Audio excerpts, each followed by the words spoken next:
ahora.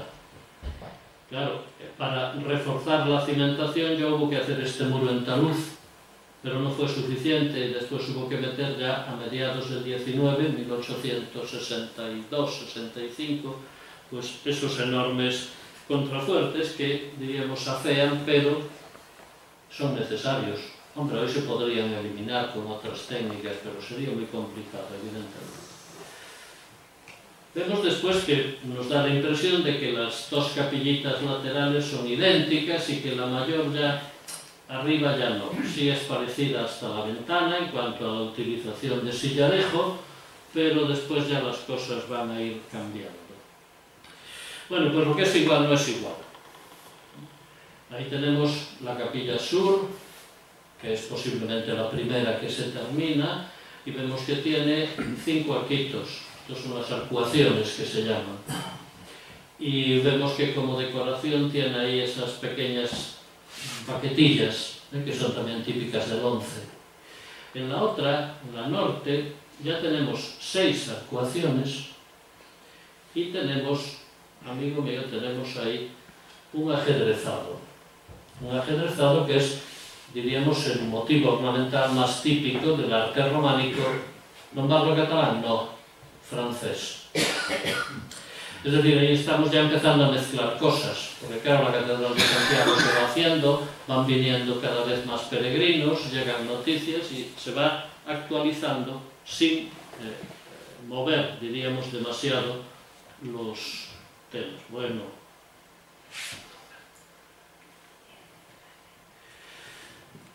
en la capilla mayor es como las laterales hasta el arranque de la ventana. Y ven que hay una línea perfecta, ¿no? Y un cambio de aparejo clarísimo.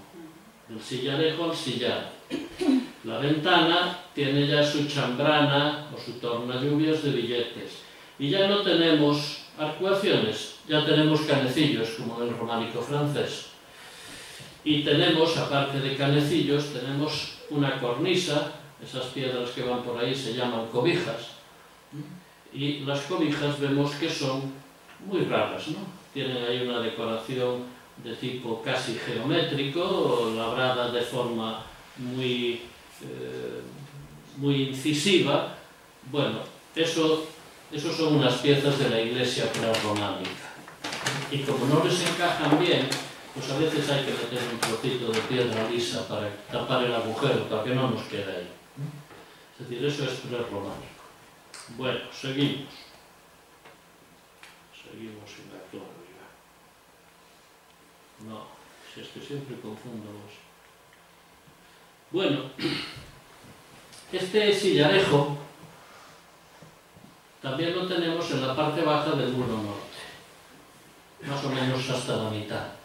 Y si vamos caminando hacia allá, vemos que cuando llegamos más o menos a la altura de esta puerta, esa puerta es una puerta que se abre seguramente en el siglo XVI, pues vemos que cae ya mucho la utilización del sillarejo y sin embargo aparece el sillar por ahí arriba, ¿no? Y ahí ya tampoco hay arcuaciones, ya hay canecillos muy buenos, los tienen en detalle también en el museito que tienen abajo. Bueno, ahí tenemos una vista de las 3 capillas, por dentro. Claro, no hay arcuaciones, no hay todas estas cosas, dan una impresión de homogeneidad grande. Eso está claro. Pero esa homogeneidad pues va a llevar a que hay que replantearse un poco los extremos del crucero y hay que ver cómo organizamos el crucero. Para organizar el crucero y construir el cimborrio hay que construir estas medias columnas. Esas medias columnas no estaban previstas en un principio. Si ustedes se fijan, cuando visiten la iglesia, pues verán que están simplemente adosadas, no están integradas en el muro. Y cuando eso se hace, pues hay que rematar con unos capiteles, los capiteles figurados, luego los vamos a ver, porque así ya tenemos punto para apear estos arcos formeros. Y al tener esos 4 arcos formeros, pues ya tenemos ahí la posibilidad de pasar de la planta cuadrada a esta otra oblonga para construir el cimborrio. Y ahí tenemos esas trompas cónicas. Eso es como si fuera el vaciado de un cono. Son también muy raras en la arquitectura gallega las trompas cónicas. Las dos capillitas, ya con sus pinturas muy posteriores. Yo a las pinturas no me voy a referir porque hay otra conferencia que se le dedica a las pinturas, o me parece que ya incluso ha sido, ¿no? Por lo tanto, más vale no meterse en terreno ajeno. Bueno, ahí tenemos las capillas, que ven que son pues, de una gran austeridad. No hay ni capiteles, y si hay un capitel es pintado, figurado. Hay que solucionar ya, hay que cerrar los extremos norte y sur del crucero. Ahí tenemos el extremo norte, ahí tenemos el extremo sur. Y en la arquitectura medieval se funciona habitualmente por leyes de simetría. Lo que se hace en un lado se hace en el otro, lo que se hace aquí hay que ser en el centro. Y aquí falla, esto falla, porque resulta que la ventana nos queda descentrada. Si ustedes suben a la vertical de la bóveda, pues no queda centrada, aquí hay más pared y aquí hay menos. En el otro lado, en el sur, no hay ventana, hay un óculo. Bueno, pues son ahí esos cambios y esos apaños que se van haciendo para ir solventando los problemas. Pero esos apaños son los que van a permitir que haya estas bóvedas de cañón y que se construya el cimborrio.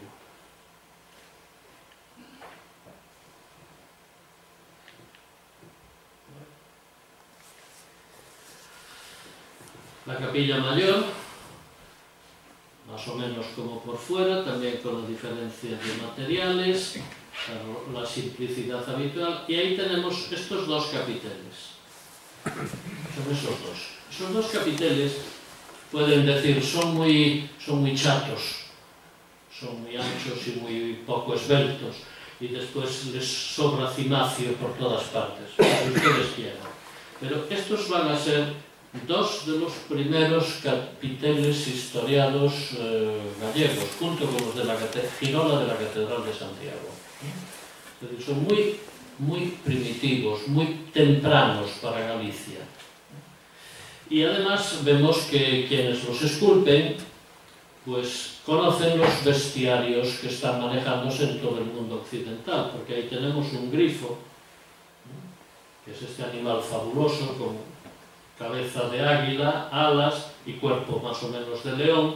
Ahí tenemos a dos señores que tienen una cabeza común que se hace coincidir con la esquina, las palmetas también con su labra muy aristada. Aquí demasiado planos con poco volumen, sí, pero es que estamos en 1075, 1080, tampoco vamos a pedir peras al olmo, ¿no? Por lo tanto, eso es lo que estamos viendo. Claro, al otro lado del crucero hay que cerrarlo de manera, diríamos, orgánica con la fachada oriental. Y entonces, para cerrarla, en vez de aquellas columnas, se van a construir estos magníficos pilares compuestos. Y estos pilares compuestos van a tener unos capiteles muy distintos a los otros. Estos son unos capiteles de una extraordinaria elegancia, de vaso muy alto, ¿no? Que es como se llama eso, y con una diversidad ornamental fuera de lo común. Vamos a ver unos detalles de unos pocos, y ya los cimacios ya son los adecuados. Es decir, ya hemos avanzado. Hemos avanzado porque ya estamos en otra fase. Y además la prueba del 9 de la otra fase la vemos muy bien aquí. Este es el arco que da paso a la nave norte. ¿Dónde se apea ese arco? Se mete en el muro y simplemente se coloca ahí una pequeña imposta. Eso es lo que se llama el enjarjado de arcos, ¿no? Pero claro, es un enjarjado cuando ahí tenemos una de esas columnas que veíamos antes pintadas en el plano, que, diciéndolo de manera coloquial, no sirve para nada. No sirve para nada porque ha cambiado el proyecto. Eso es lo que ha pasado ahí. Bueno, el maestro que trabaja en estos capiteles era un magnífico escultor de una gran formación. Otra cosa es que luego fuera muy hábil o que supiera lo que estaba haciendo. Eso ya son otros Lópeces, ¿no? Pero Vamos a ver tres capiteles, creo que son. Tenemos en primer lugar capiteles de tipo narrativo de textos basados en los evangelios. Ahí tenemos, por ejemplo, la decapitación de Juan el Bautista. Ahí tenemos el banquete de Herodes, en el que le dice a la sobrina: pídeme lo que quieras que te lo doy, porque la sobrina ha tenido ahí un baile que le ha encandilado al bueno del Herodes, y que está, además, la hija está compinchada con la madre, que son dos golfas, pero bueno, eso es lo que hay, ¿no? Y como el Bautista le afeaba los amoríos incestuosos que tenía, entonces dice: pídeme la cabeza del Bautista, que además lo vas a meter en un compromiso. Claro, como ha hecho esa oferta en público, en medio del banquete que está celebrando para su cumpleaños, pues no se ve más que obligado a consentir en ello. Y ahí tenemos al sayón, con una cara alelada, diríamos, de tonto casi, cumpliendo la sentencia, degollando al bueno del Bautista, que lleva ropas sacerdotales. Ahí tenemos la mesa de Herodes. Es una mesa muy bien servida, porque en una mesa medieval la vajilla o los cuchillos no eran frecuentes, y aquí vemos que lo hay, y por eso se nos muestran ahí, ¿no? Y vemos también ahí la fuente, con la cabeza del Bautista, que acaba de dejar horrorizada esta criada, que se va andando hacia atrás para no darles la espalda, ¿no? Y en el medio, ahí encima de los comensales, aparece una cabeza más o menos diabólica, que es quien ha dictado eso: pídeme la cabeza del Bautista, ¿no? Es decir, con cuatro cositas ha narrado, diríamos que con pelos y señales, un texto evangélico relativamente largo.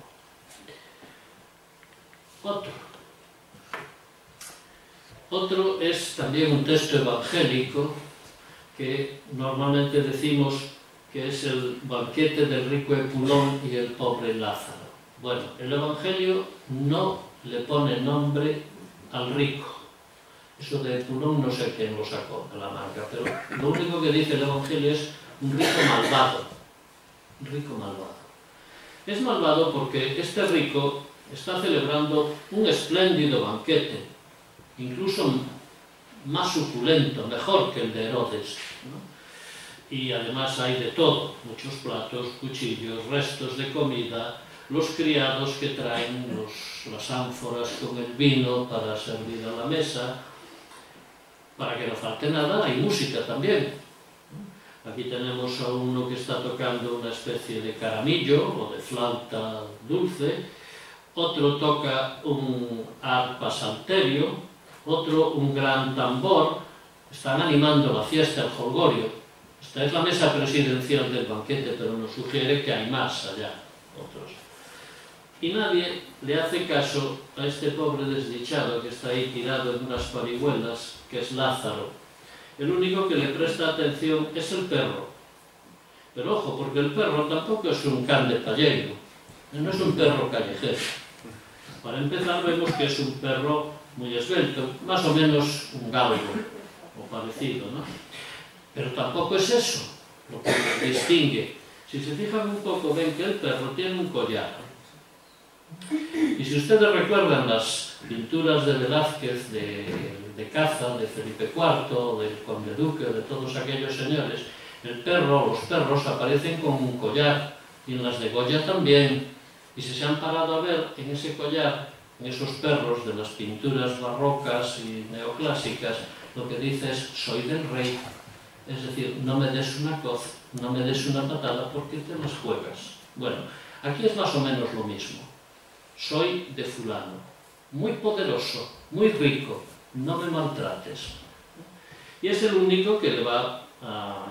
No hay en todo el románico de Galicia, no hay ningún otro capitel así. Del martirio del Bautista hay otro, en San Bartolomé de Rebordans, al lado de Tui, pero de este no. Bueno, hemos visto dos capiteles narrativos, donde se convierten en imágenes unos textos evangélicos. Pero hay otros textos implícitos que son de carácter simbólico y de carácter moralizante. Y en ese carácter moralizante, la Iglesia medieval, la Iglesia románica en concreto, va a echar mano también del mundo pagano. Ustedes ven que hay aquí, ¿dónde está esto? Una sirena muy coqueta, con una larga melena, el cuerpo femenino y una enorme cola de pescado. Es el modelo de Homero, ¿no? De sirena. Claro, ¿qué dice Homero? Dice, son muy perversas porque pervierten a los hombres, los arrojan al mar, los pierden, etcétera, etcétera. Bueno, en el mundo medieval va a tener ese mismo sentido, solo que con una carga moral, ¿no? Van a ser los placeres mundanos que van a llevarte al infierno.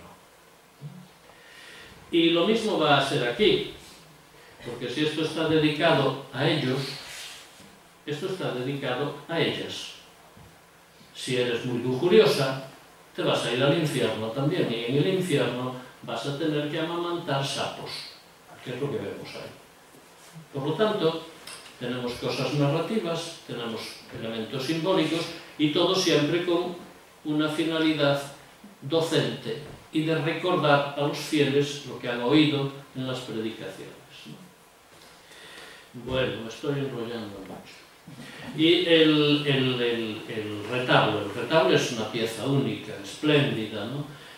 Todos estos capiteles que les he puesto y el retablo son del mismo autor.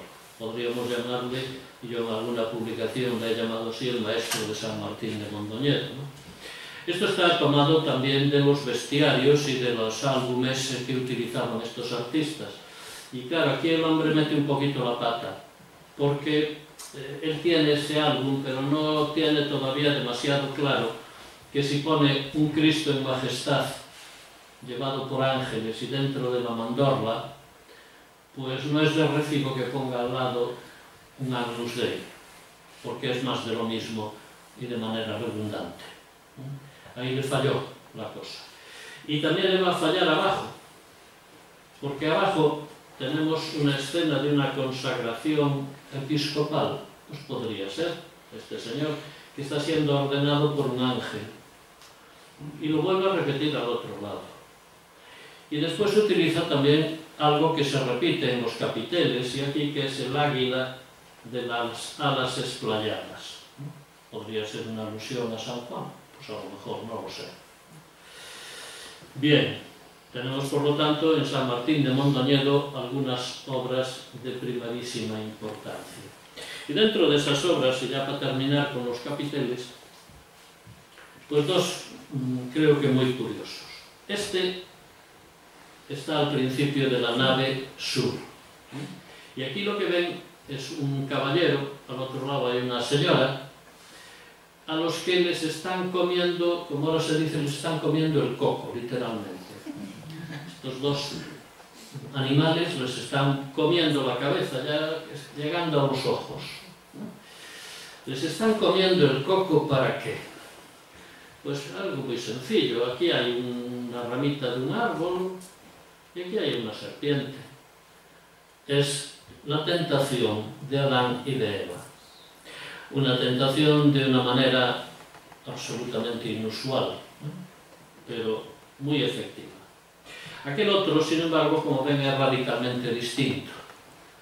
Este es un capitel que tiene que ver con cosas compostelanas, pero con cosas compostelanas ya de comienzos del siglo XII. Estas grandes hojas con esos recortes, esos trabajos profundos, estos leones que miran hacia abajo. Esto va a ser, diríamos, un poco el final. Después de este capitel no hay más. Es el último, es ya cuando la Iglesia entra en una etapa posiblemente rápida de acabar como sea. Luego tenemos el cimborrio, con sus 4 trompas cónicas. Las naves. Las naves, claro, cuando uno las ve así, dice, eso es muy estrecho y muy alto, eso está desproporcionado. Bueno, pues si quieren, sí. Pero es que esa desproporción no es la originaria. Es que esa desproporción es fruto de un cambio y otro cambio y otro cambio.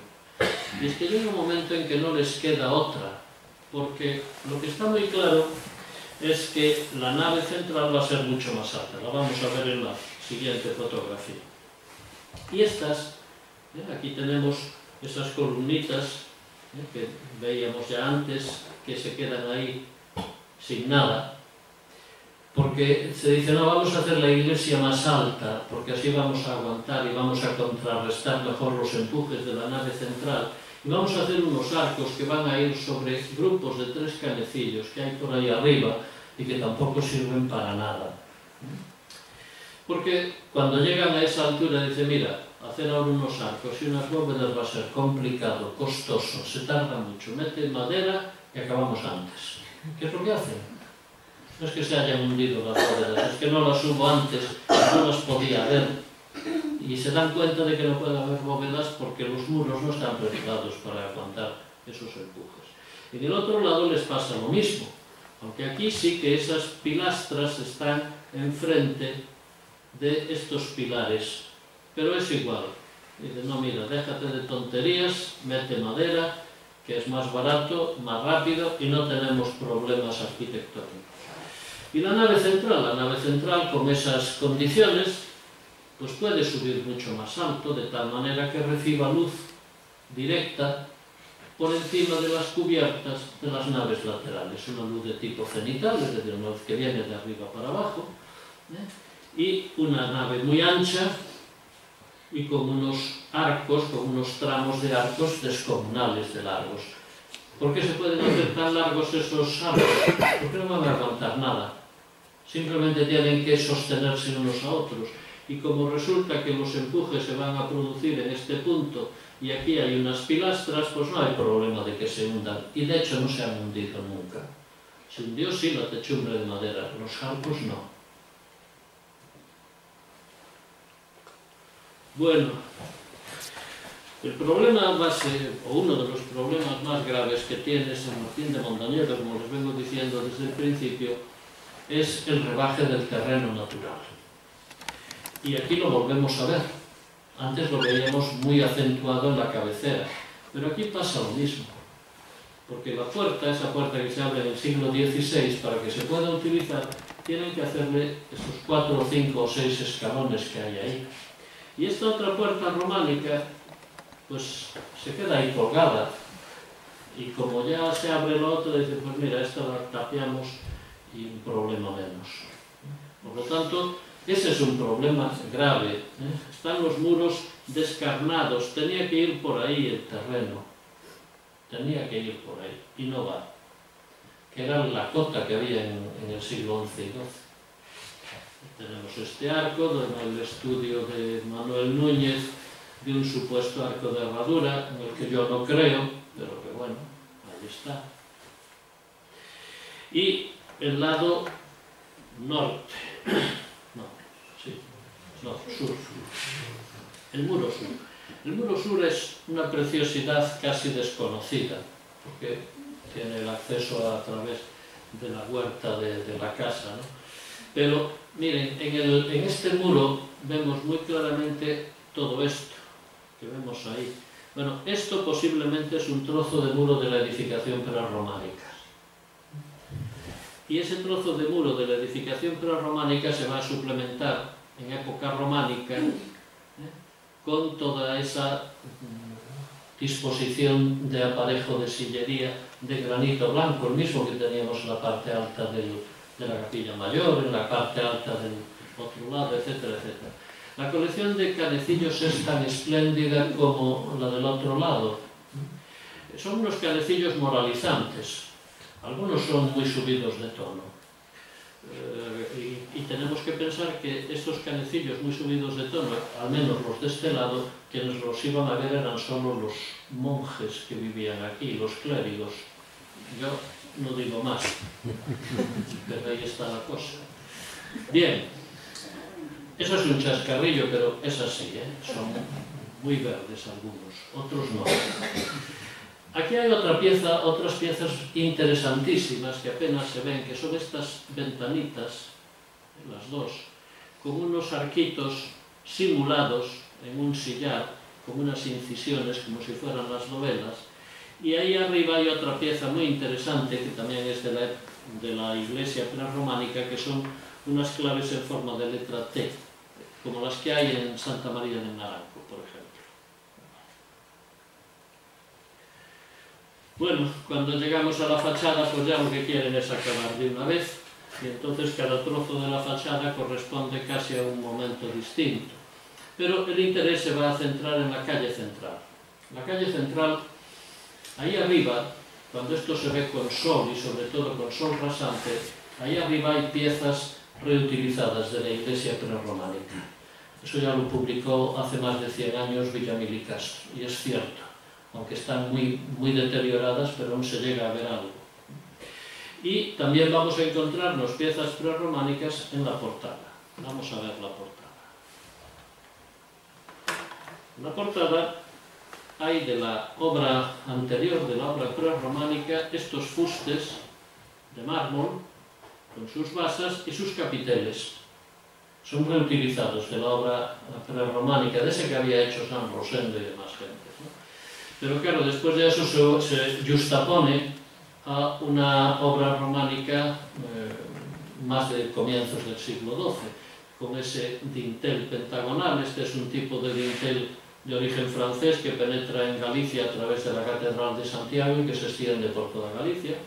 Y aquí les pasa otra vez un poco lo que en el retablo, que hay también una duplicidad de representaciones cristológicas, porque ahí en el medio, que no se ve demasiado bien, está el crismón. El crismón son las iniciales de Cristo, eso que nos parece una X y una P, pero que esos son dos letras griegas, la J y la Ro, que es el Christos. Entonces, eso es una alusión personal a Cristo. No estoy de acuerdo con lo que dice abajo, que si esto tiene que ver con Jaca. El crismón es de todo el románico, no de Jaca.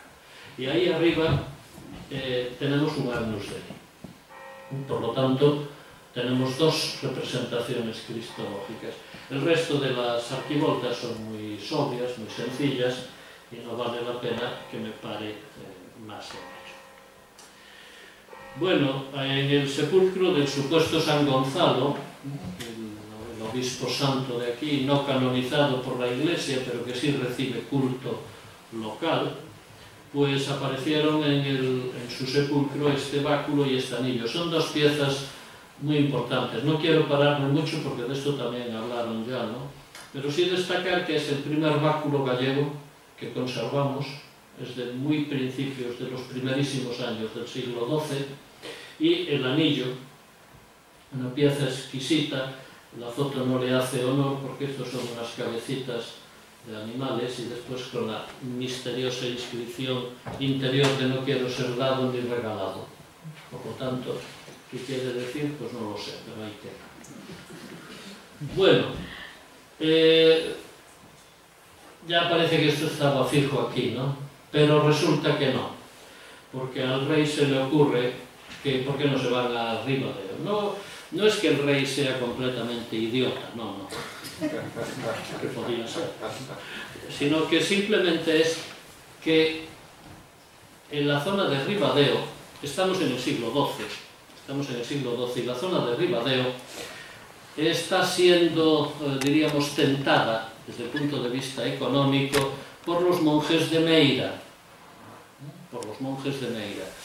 y el rey no quiere que la zona de Ribadeo, que es una zona económicamente interesante y con villas que van a tener un desarrollo interesante y tal, caigan en poder de los monjes de Meira. Y entonces dice, ¿qué hago? Me llevo allí al obispo y el obispo me espanta a los monjes. Eso es, en resumidas cuentas, lo que va a pasar. Y efectivamente va a funcionar. De lo que había en Ribadeo, lo único que nos queda son dos piezas, las dos excepcionales.